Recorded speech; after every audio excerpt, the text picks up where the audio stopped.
Assalamualaikum warahmatullahi wabarakatuh. Bismillah, alhamdulillah, la haula wa la quwata illa billah. Allahumma salli ala sayyidina Muhammad abdika wa nabiyyika rasulika nabil ummi wa ala alihi wa sahbihi wa sallim tasliman biqadri a'udhu mazzatika fi kulli waqtin wahin.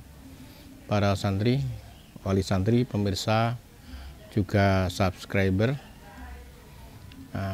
apa kabar kalian hari ini? Saya yakin kalian dalam keadaan baik, lahir dan batin, bersama dengan keluarga dan orang-orang yang kalian cintai, atau mungkin bersama dengan sahabat, rekan kerja, tengah menyelesaikan tugas-tugas penting. Doa dan harapan saya semoga Allah senantiasa memberikan karunia terbaik untuk kita, kesehatan, kesempatan, kehidupan, iman, dan seandainya Allah berkenan memanggil kita, moga-moga kita dipanggil dalam keadaan husnul khotimah. Amin, Allahumma amin. Saya sekarang tengah ada di Gazebo Bambu, produksi anak muda dari Kediri. Awalnya tidak sengaja, saya tengah dalam perjalanan dari Krian menuju Tulungagung. Di tengah jalan saya lihat sebuah gazebo yang bagus. Kemudian kami mendatangi workshopnya dan alhamdulillah saya ketemu dengan ownernya. Ternyata adalah seorang pemuda yang sangat energik. Nah, akhirnya saya pesan beberapa gazebo yang seperti ini. Sebagian diletakkan di asrama putri, sebagian diletakkan di asrama putra, dan yang agak besar kita letakkan di depan rumah dinas saya. Dan di belakang gazebo ada jambu krista. Jambu ini jambu biasa saja, cuma yang memberikan juga seorang kiai Dr. Mufid, seorang pengasuh pesantren Mas di Sidoarjo juga. Oleh karena itu jambu itu menjadi istimewa kita tanam di depan rumah dinas saya. Para santri, wali santri, pemirsa, juga subscriber, seharusnya kita memang harus menjadi seorang pembelajar.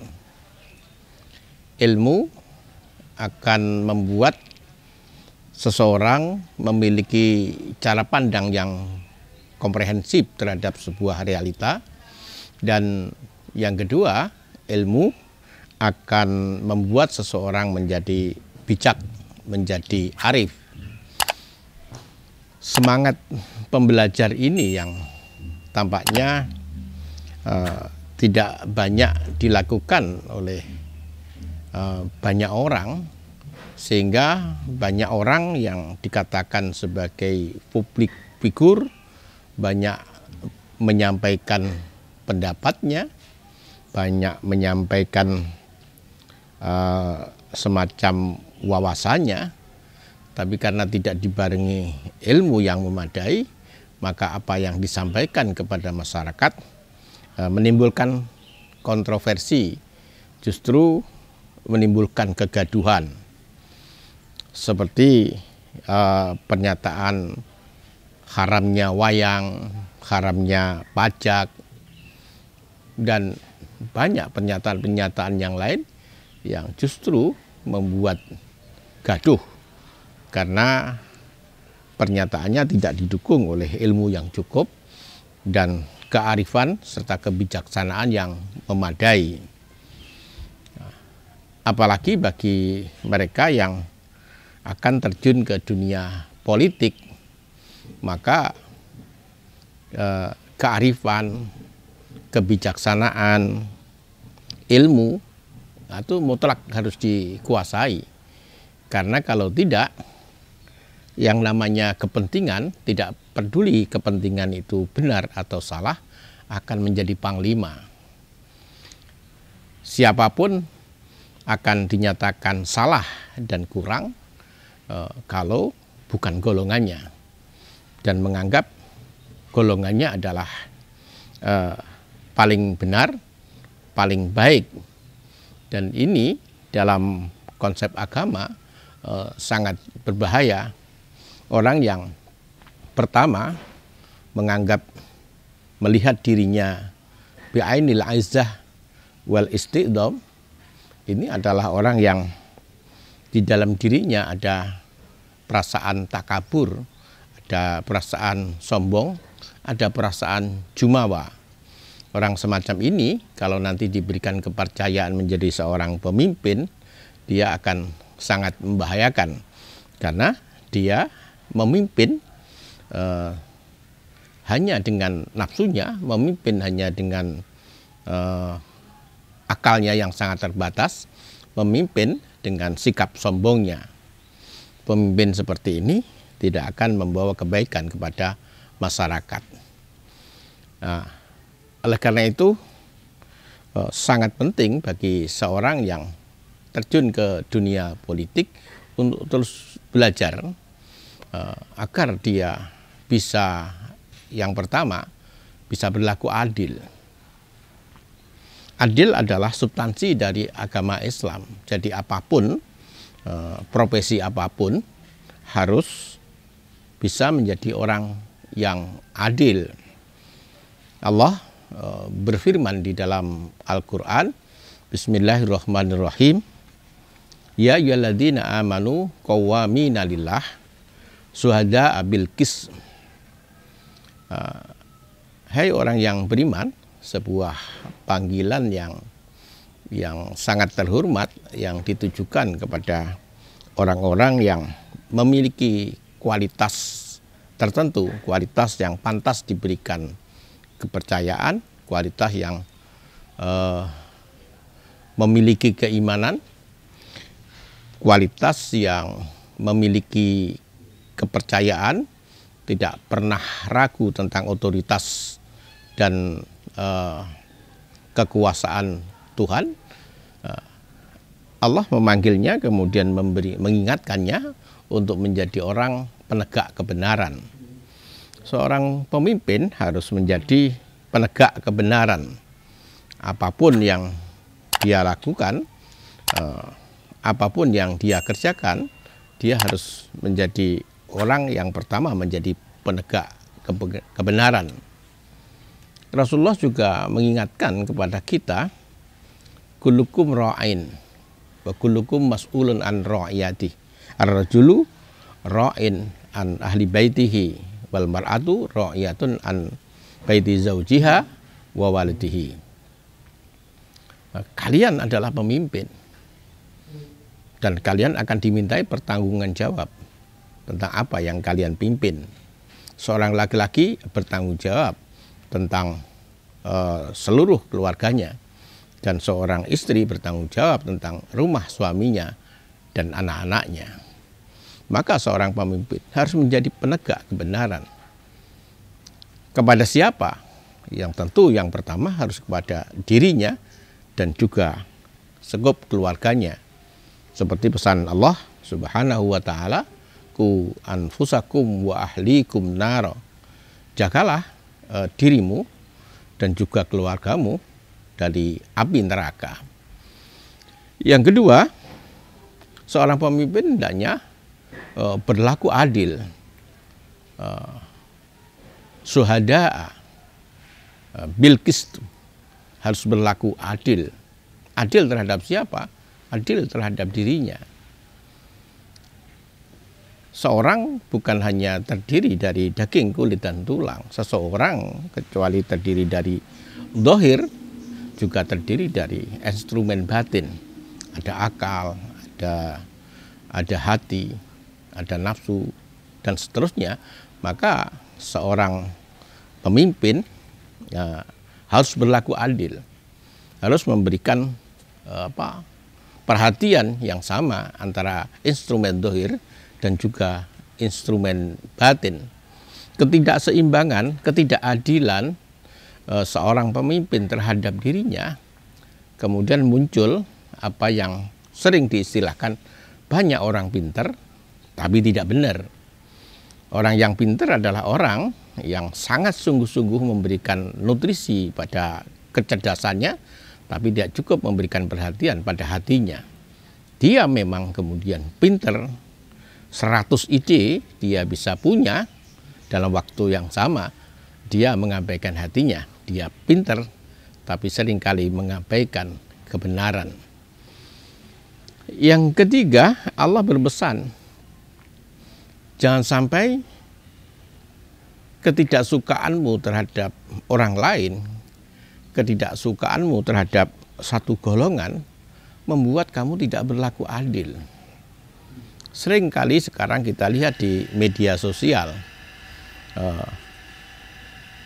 presiden kita, Bapak Jokowi, itu presiden yang dipilih secara langsung oleh masyarakat. Di antara para pemilih adalah orang-orang Islam yang memiliki kualitas keimanan, yang memiliki kualitas spiritual. Tidak bisa kita hanya melihat keburukannya saja. Tidak bisa kita hanya melihat kekurangannya. Kita harus berlaku adil. Mungkin Pak Jokowi berbeda golongan dengan kita, berbeda partai dengan kita. Tapi tidak seharusnya kita melihat ke sisi keburukannya saja untuk menguntungkan golongan kita. Allah sungguh berpesan, jangan sampai kebencianmu terhadap satu kelompok, kebencianmu terhadap orang lain membuat kamu tidak adil. Mungkin bukan golongan kita, mungkin tidak sama dengan kita, mungkin berbeda dengan kita tentang agama, tentang tradisi, tentang bangsa, tentang budaya. Tapi kita harus tetap bisa memberikan penghargaan kalau memang dia benar, dan juga memberikan kritik yang membangun, kritik yang memberikan solusi manakala dia salah. Keadilan itu diulang. Berlaku adillah kalian, karena keadilan lebih mendekatkan kalian kepada takwa, dan ayat itu diakhiri wallahu, demi Allah, sesungguhnya Allah khabirun bima ta'malun, ia sangat mengetahui apa yang kalian kerjakan. Para santri, wali santri, pemirsa juga subscriber, dari era medsos yang luar biasa sering kita jumpai, demikian banyak orang yang sama dengan kita, tapi sehari-harinya ia hiasi hanya dengan mencela orang lain, dihiasi dengan merendahkan orang lain, bahkan dihiasi dengan kalimat-kalimat yang menyakiti orang lain. Ada seorang sahabat pernah bertanya kepada Rasulullah, ya Rasul, ada seorang perempuan yang sholatnya sangat bagus, sedekahnya bagus, puasanya bagus, hanya satu kelemahannya, ketika dia berbicara banyak menyakitkan orang lain, banyak menyakitkan tetangganya. Nabi bersabda, hiya finnar, dia di neraka.